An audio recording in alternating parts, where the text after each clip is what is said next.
ओम श्री गुरुभ्यो नमः। हरि ओम।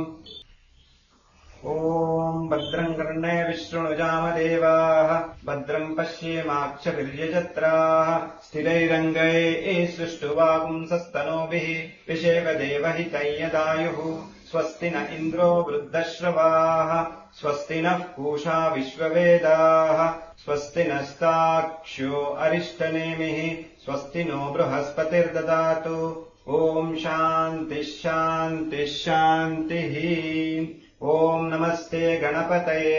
त्वमेव प्रत्यक्षं तत्त्वमसि त्वमेव केवलं कर्तासि त्वमेव केवलं धर्तासि त्वमेव केवलं हर्तासि त्वमेव सर्वं कल्विदं ब्रह्मासि त्वं साक्षादात्मासि नित्यं ऋतं वच्मि सत्यं वच्मि अवत्वं माम्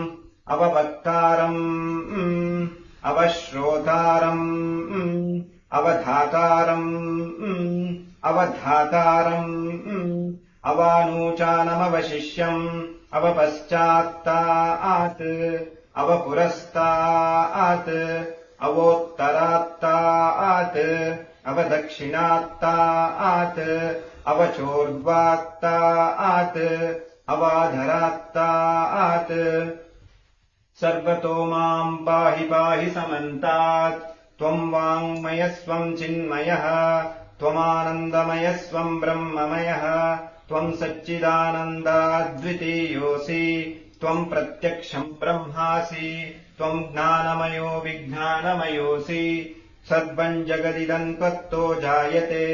सर्वम् जगदिदम् त्वत्तत्तिष्ठति सर्वम् जगदिदम् त्वयि लयमेष्यति सर्वम् जगदिदम् त्वयि प्रत्येति त्वम् भूमिरापो नलो निलो नभः त्वम् चत्वारि वाग्वदानि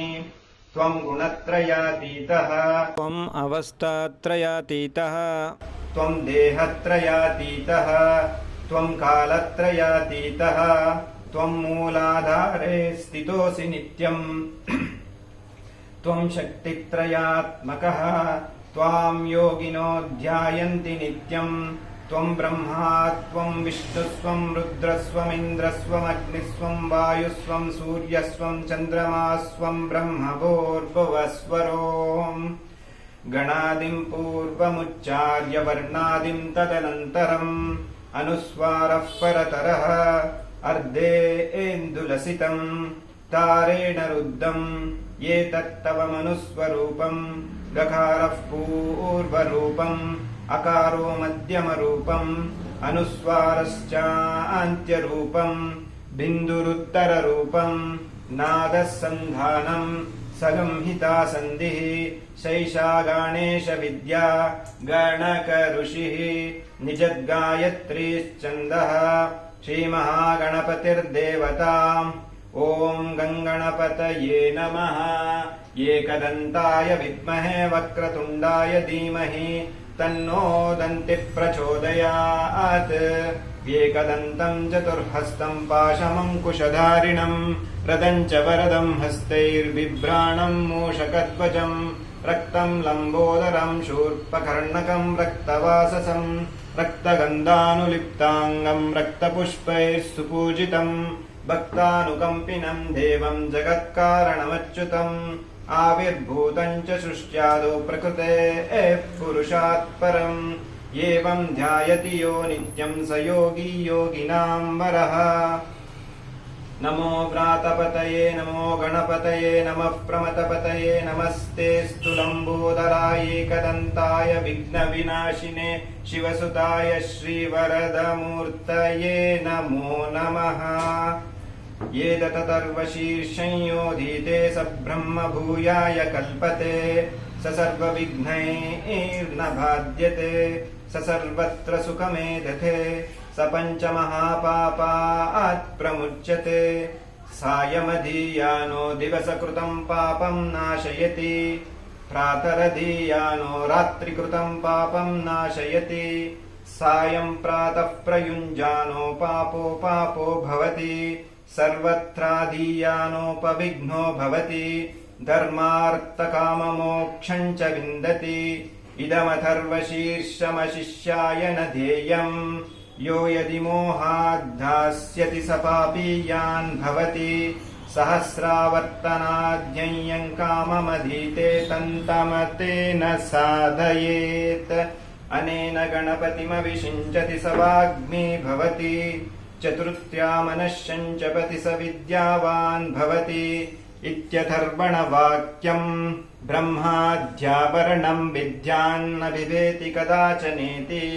यो दूर्वाङ्कुरैर्यजति स वैश्रवणोपवो भवति यो लाजैर्यजति स यशोवान् भवति स वेदावान् भवति यो मोदकसहस्रेण यजति स वाञ्छितफलमवाप्नोति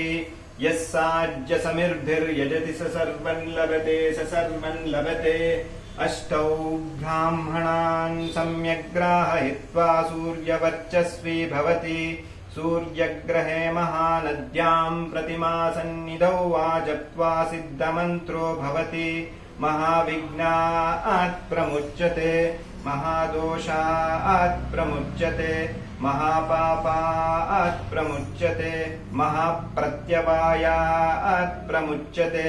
स सर्वविद्भवति स सर्वविद्भवति य एवं वेदाम् ॐ भद्रम् कर्णेभिः शृणुजामदेवाः भद्रम् पश्येमाक्षभिर्यजत्राः स्थिरैरङ्गैः सुष्ठुवागुंसस्तनूभिः विषेव देवहितं यदायुः स्वस्ति न इन्द्रो वृद्धश्रवाः स्वस्ति नः पूषा विश्ववेदाः स्वस्ति नस्ताक्ष्यो अरिष्टनेमिः स्वस्ति नो बृहस्पतिर्ददातु ॐ शान्तिः शान्तिः शान्तिः।